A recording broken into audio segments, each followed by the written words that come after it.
महाराष्ट्र में सत्ता परिवर्तन के बाद से ही लगातार आदित्य ठाकरे एकनाथ शिंदे पर निशाना साध रहे थे। लगातार उनको बागी, धोखेबाज, गद्दार ही कहकर पुकार रहे थे उनके गुट को। लेकिन एकनाथ शिंदे जो चुप्पी साधे हुए मातोश्री के सम्मान में आखिरकार उन्होंने सलाह दी आदित्य ठाकरे को।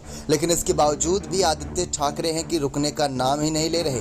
वो लगातार यही कहते नजर आ रहे हैं कि एकनाथ शिंदे खेमा इस्तीफा दे और सामना करे मध्यावधि चुनाव का, क्योंकि उन्होंने धोखेबाजी से ये सरकार बनाई है और ये सरकार जनता स्वीकार नहीं करेगी। लेकिन सवाल ये है कि कब तक आखिर एकनाथ शिंदे मातोश्री के सम्मान में चुप रहते हैं, कब वो अपने बयानबाजी का एक दौर शुरू करेंगे, क्योंकि उद्धव ठाकरे भी लगातार, संजय राउत भी और साथ ही साथ रश्मि ठाकरे ने भी धोखेबाज और गद्दार कहकर पुकारा था। ये आदित्य ठाकरे की तरफ से बयान का जिक्र किया गया था।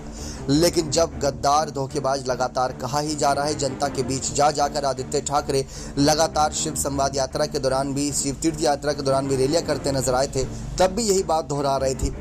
लेकिन एकनाथ शिंदे ने उन्हें एक प्यारी सी सलाह दी थी। उन्होंने साफ कहा था कि धोखेबाज कहे जाने के बारे में सवाल किया गया शिंदे से, तो उन्होंने कहा कि उन्हें अपनी उम्र मालूम होनी चाहिए, उन्हें उसी के अनुसार बोलना चाहिए।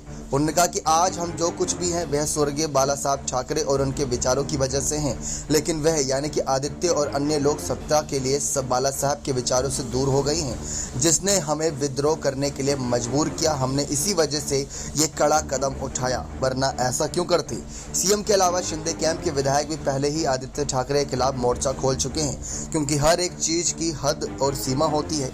अगर वो सीमा पार हो जाती है, वो हद पार हो जाती है, तो जवाब देना बनता है। तो शिंदे गुट तो जवाब दे ही रहा है आदित्य ठाकरे को, लेकिन आदित्य ठाकरे लगातार यही कह रहे हैं कि इस्तीफा दो। लेकिन इस पर एकनाथ शिंदे अभी तक चुप्पी साधे हुए हैं और उन्होंने साफ कह दिया कि उन्हें अपनी उम्र मालूम होनी चाहिए। देखना दिलचस्प होगा कि किस तरीके से महाराष्ट्र के सियासी खेल में रश्मि ठाकरे का जो सपना था आदित्य ठाकरे को सबसे कम उम्र का मुख्यमंत्री बनता देखने का, क्या वो सपना पूरा हो पाएगा या नहीं, या एकनाथ शिंदे लगातार अपने सत्ता खेल को इस तरीके से बरकरार रखेंगे। नेक्स्ट 9 न्यूज़ रूम की रिपोर्ट।